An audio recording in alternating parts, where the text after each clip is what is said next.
Kenapa sih milih programmer? Ya awalnya coba-coba gitu. Awalnya coba-coba ya, tapi terus ikut kegiatan ya. Makanya kalau misalkan ingin jago, gabunglah komunitas programmer. Oke. Gitu. Biasanya di situ banyak banget ilmu tuh yang masuk dari luar. Kita bisa belajar di pengalaman orang juga ya. Kalau misalkan stuck nih ada, atau misalkan ada satu fitur yang emang nggak bisa dikerjain atau emang stuck, udah cari di mana-mana ya nggak ketemu. Biasanya sih ya merenung dulu sih. Merenung dulu. Iya. Terus habis itu dapat jawabannya nggak tuh? Nggak tahu. Biasanya tiba-tiba ada aja. Oh gitu ya, bisa gitu ya? Iya, biasanya.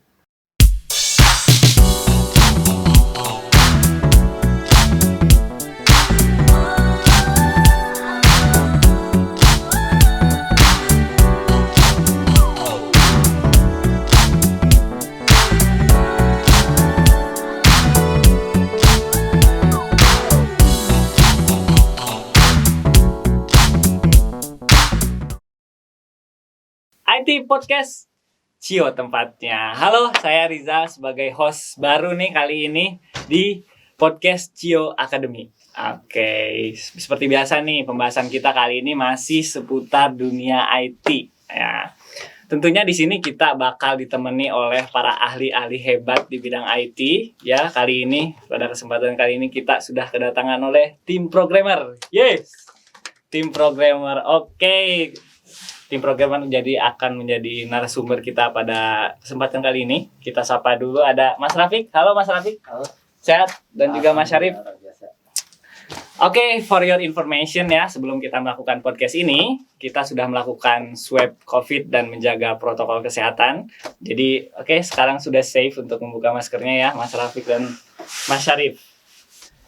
Oke, sebelum kita ngobrol lebih jauh dengan para ekspertis kita ada hari ini. Sebelumnya kita kenalan dulu dong. Iya, dengan para tim program kita. Oke, apa kabar Mas Rafiq? Kenalan dulu dong. Alhamdulillah, sehat luar biasa. Perkenalkan, nama saya Rafiq Ardianto. Ya. Saya berasal dari Subang. Di Subang ya. Ya, Subang, Jawa Barat. Siap. Sundanese. Oke, orang Sunda ya. Siap. Saya bekerja di sini di PT Lemorean Inovasi Teknologi. Yap. Sebagai programmer atau bisa juga developer. Yap. Saya di sini sudah bekerja sudah hampir 3 tahun lah. 3 tahun ya? Lumayan lah, lumayan. Udah expert nih kayaknya nih. Enggak juga. Pengalamannya lumayan lah 3 tahun ya. Ya. Gimana? Mungkin di sini di sebelah saya adalah junior saya. Juniornya Mas Rafiq nih ya. Oke. Mas Syarif nih. Kenalkan diri dulu dong. Ya, halo, perkenalkan nama saya Syarif Hidayatullah. Yap. Asal saya dari Subang dan saya di sini sebagai programmer dan juniornya Rafiq. Dari Subang juga. Iya, atau adik kakak nih ya. Oke, buat teman-teman di luar sana nih ya, yang mungkin masih banyak penasaran nih sama job desk programmer, kerjanya programmer tuh kayak gimana sih? Kali ini kita kulik-kulik bareng nih, kita ubek-ubek bareng sebenarnya programmer tuh apa sih dan kerjanya kayak gimana sih? Nah, sebelumnya saya pengen nanyain satu hal nih buat teman-teman semua nih. Sebenarnya kan kita pikir tuh programmer tuh kayaknya rumit banget ya. Kalau orang awam tuh lihat tuh di monitor tuh ini ngerjain apa sih sebenarnya? Nah, buat teman-teman semua nih pengalamannya sebenarnya rumit nggak sih jadi programmer atau mungkin menyenangkan gitu? Gimana perasaannya? Soalnya kalau masalah rumit atau enggaknya sih gimana dari kita ya. Kalau misalkan udah seneng nih, udah hobinya ngoding atau gitu-gitu, ngelihat tulisan-tulisan yang banyak kayak gitu ya, kode-kode gitu kan, nggak jelas lah. Ya, menurut saya sih ya nggak terlalu rumit-rumit amat sih. Oh gitu ya? Iya. Nggak terlalu rumit justru ya? Nggak terlalu rumit. Tapi kuncinya tadi happy ya? Iya. Kayak udah seneng ya sebenarnya. Harus seneng dulu berarti? Iya, harus seneng dulu pasti. Oke, kalau Mas Syarif, mungkin Mas Syarif pusing nih kayaknya. Atau gimana nih? Emang kalau dari awal-awal belajar gitu kan, ya emang kelihatannya emang agak sulit gitu. Apalagi bagian logiknya gitu. Tapi dengan tekun gitu, terus belajar ya. Insya Allah bisa gitu. Kayaknya dapat 2 poin nih kayaknya. Happy dulu, pertama harus happy dulu ya. Harus happy dulu sama tekun ya. Pasti kayaknya harus kayak sabar gitu untuk belajar ini ya. Soalnya kalau masalah rumit atau enggak itu tergantung ya kita membawanya sih, bawa suasana. Kalau misalkan dibawa suasana yang rumit ya pasti rumit.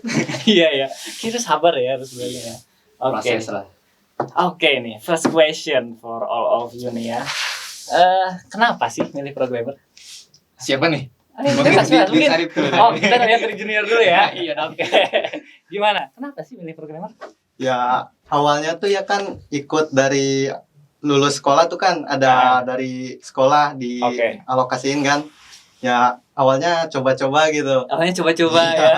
Tapi terus ikut kegiatan ya. Ya terus kan coba diikutin terus ya.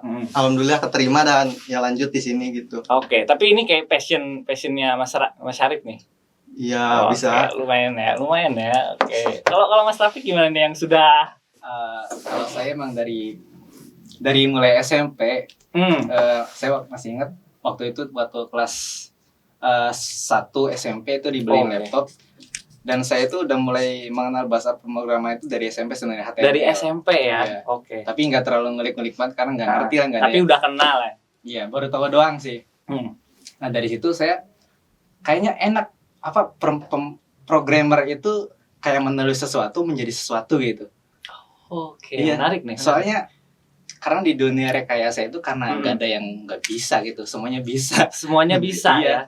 Makanya kayak apa ya, programmer itu sesuatu yang amazing lah, luar biasa. Menulis sesuatu tapi jadi sesuatu gitu. Oke, menulis sesuatu menjadi sesuatu ya. Yang orang pikir nih rumit, tapi sebenarnya ini jadi suatu hal yang amazing buat masyarakat. Makanya dari mulai SMP saya udah mulai tertarik lah, makanya pas masuk SMK itu ngambilnya jurusan RPL. Udah mulai ya kenal lah yang namanya HTML, terus kan dulu kan HTML dulu kan belum kenal Java. HTML kayak gitu-gitu, belajar membuat web.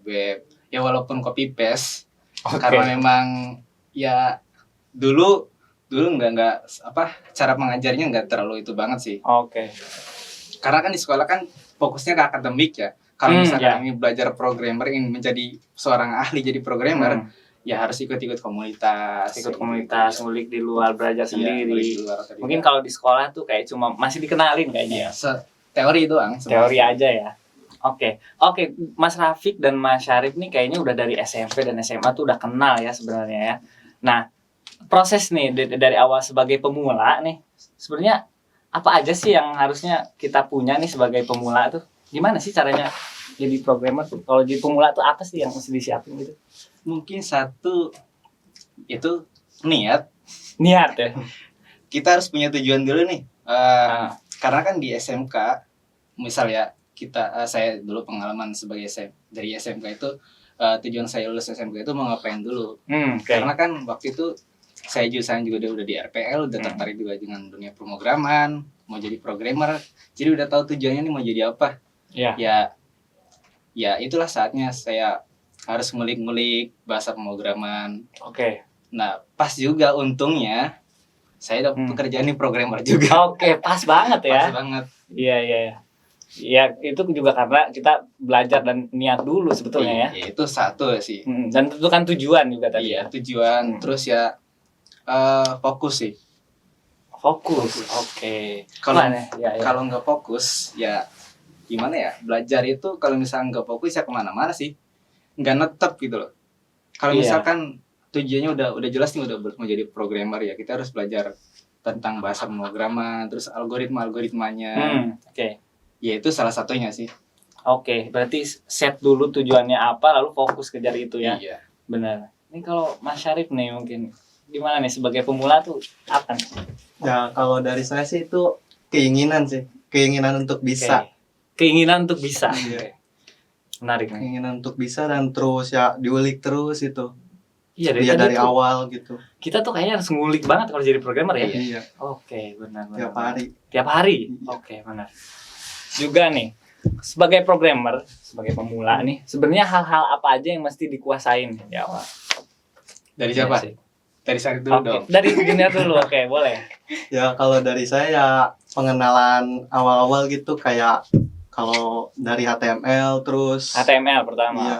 Terus ya kayak logik logik-pemrograman gitu. Logics. Iya.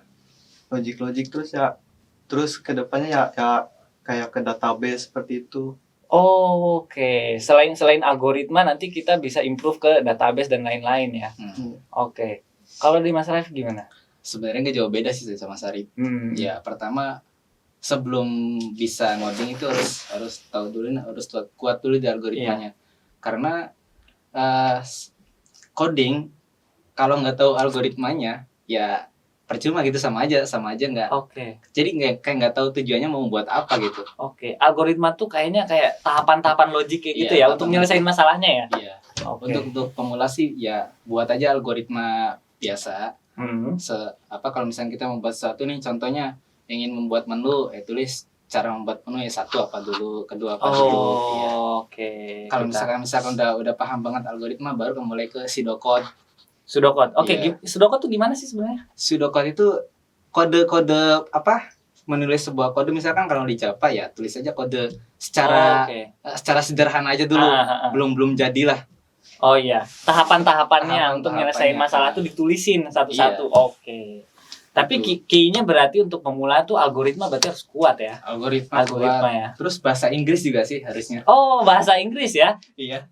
Kenapa kok ada bahasa Inggris segala nih? Karena di programmer itu kalau misalkan kita explore kayak di Stack Overflow itu sebenarnya bahasa Inggris tuh. Iya. Ya minimal ya sedikit-sedikit harus bisa lah. Sedikit-sedikit harus bisa ya? Iya. Karena kalau misalkan udah stuck banget nih, kita nyari tuh referensinya bahasa Inggris ternyata. Kebanyakan bahasa Inggris karena di Indonesia jarang. Iya, menarik nih. Berhubung dengan bahasa Inggris juga, tadi bilang harus di-upgrade juga masalah database dan lain sebagainya nih. Selain modal awal algoritma, sebenarnya skill apa yang mesti kita upgrade nih untuk jadi programmer? Kayaknya algoritma aja nggak cukup. Gitu. Enggak, ya. Mungkin.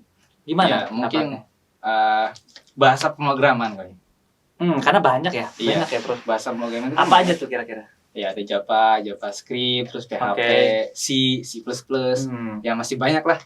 Karena sekarang di area di era sekarang kan udah modern nih, udah globalisasi, era globalisasi. Pasti banyak banget bahasa programmer yang baru.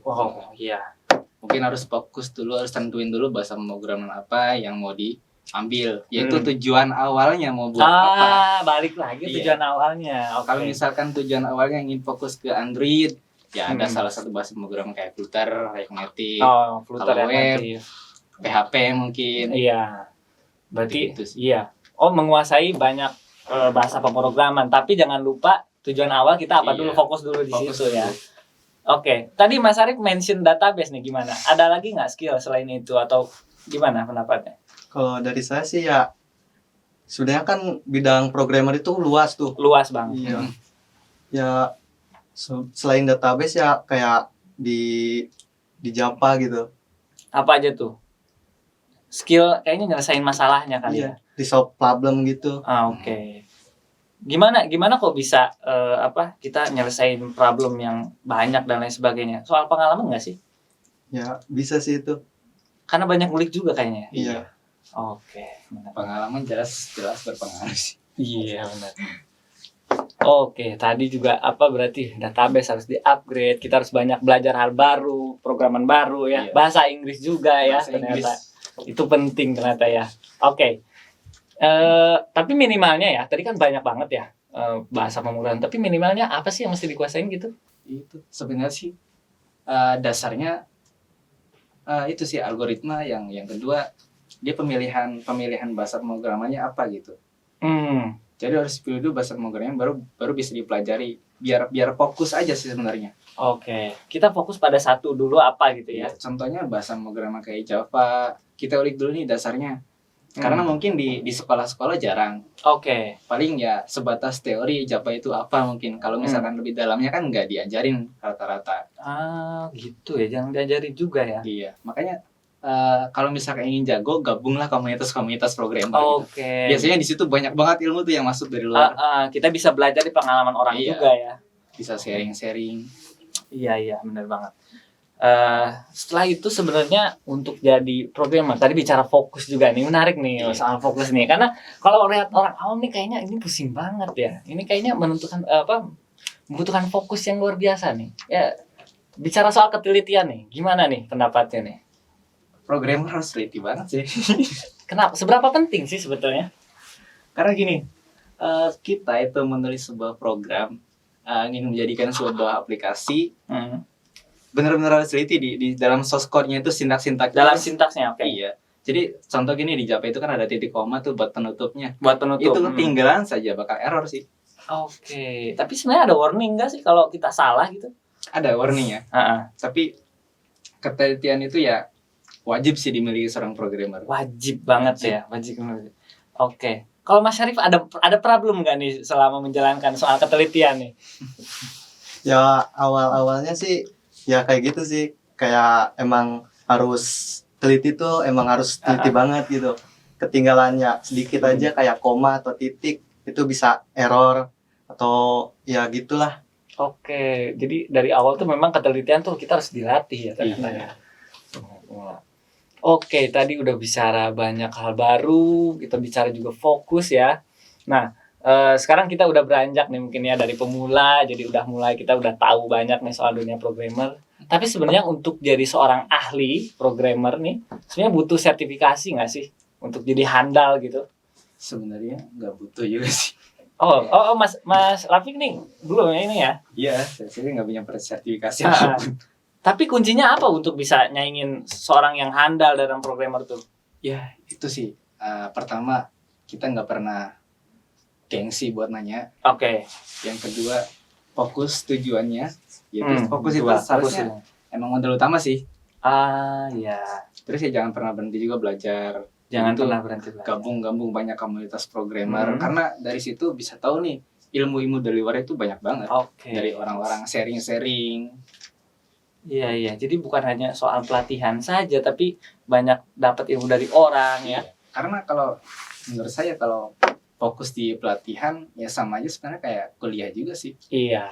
Oke. Jadi kita belajar bisa dari mana aja ya. Oke. Tapi sebenarnya sertifikasi juga ya penting sih kalau misalkan buat pandangan gitu. Iya, untuk pekerjaan-pekerjaan tertentu barangkali ya. Oke nih. Sebenarnya bisa kasih gambaran nggak sih ke orang-orang yang belum ngerti sama programmer atau yang pengen tahu, mungkin pengen belajar nih kerjaan programmer tuh gimana sih rasanya atau gimana teknisnya dan lain sebagainya? Bisa diceritain? Programmer ya, gambaran kerjaan programmer. Ya lebih kayak menulis sesuatu gitulah. Oke. Iya, jadi menulis sebuah kode. Contoh gini. Di dalam suatu perusahaan itu kan pasti sekarang banyak banget harus butuh seorang orang IT gitu kan, programmer pasti banyak butuh. Nah, programmer itu ya kerjaannya ya dia membuat sebuah aplikasi. Melalui penulisan kodenya itu. Ya salah satu contohnya kalau misalkan dari atasan nih kita diundang programmer ingin saya di atasan tolong buat sebuah aplikasi ini atau misalkan penjualan apa. Nah, programmer itu ya yang membuatnya nanti misalkan kalau misalkan udah jadi ada salah satu yang tester. Ada proses testing setelah kita kerjain. Oke, terus sebenarnya kurang lebih kayak gitu sih. Oh gitu ya alurnya, kita berarti harus tahu dulu mau bikin apa, lalu kita terjemahkan itu semua ke dalam sintaks tadi ya. Itu menarik banget sih. Ini Mas Syarif barangkali ada pengalaman nggak di dalam kerjaannya dalam mendevelop sebuah program gitu? Kalau dari saya sih ya enaknya ada, gak enaknya ada gitu. Kenapa tuh? Menarik nih. Ya enaknya kan kita ya sebenarnya kerja ya duduk-duduk aja gitu. Oke. Ya, iya. Paling gak enaknya ya harus mikir gitu terus. Mikir ya. Ternyata menguras pikiran ya. Iya. Seberapa ini effortnya dalam berpikir itu kan lumayan ya, kita kerja dari ini biasanya programmer tuh lumayan lama waktunya dalam mengerjakan gitu. Gimana? Iya, berpikir keras itu ya bisa membuat fisik, pikiran ya jadi nggak enak lah. Oke, gitu. Biasanya kalau ngadapin masalah-masalah kayak gitu apa yang dilakuin? Biasanya ya kalau misalkan stuck nih atau misalkan ada satu fitur yang emang nggak bisa dikerjain atau emang stuck, udah cari di mana-mana ya nggak ketemu. Biasanya sih ya merenung dulu sih. Merenung dulu. Iya. Terus habis itu dapat jawabannya nggak tuh? Nggak tahu. Biasanya tiba-tiba ada aja. Oh gitu ya, bisa gitu ya? Iya, biasanya habis itu ya nanya-nanya ke para expert juga sih, kayak di sini kan. Oke. Oh, nanya pada expertnya sebelumnya. Tapi bisa kita juga rehat dulu sebentar, mungkin kayak pusing kali ya. Karena pikiran itu ya kalau misalnya nggak diistirahatin ya nggak fokus itu, maksudnya nggak dapat pencerahan lah. Oh gitu, jadi kayak take a break dulu gitu ya sebentar untuk nanti kita bisa mulai lagi. Itu penting ya ternyata. Saya baru tahu tuh gitu. Ternyata harus rehat dulu ya sebentar ya. Oke, next. Soal ini nih ada pertanyaan dari netizen yang budiman nih.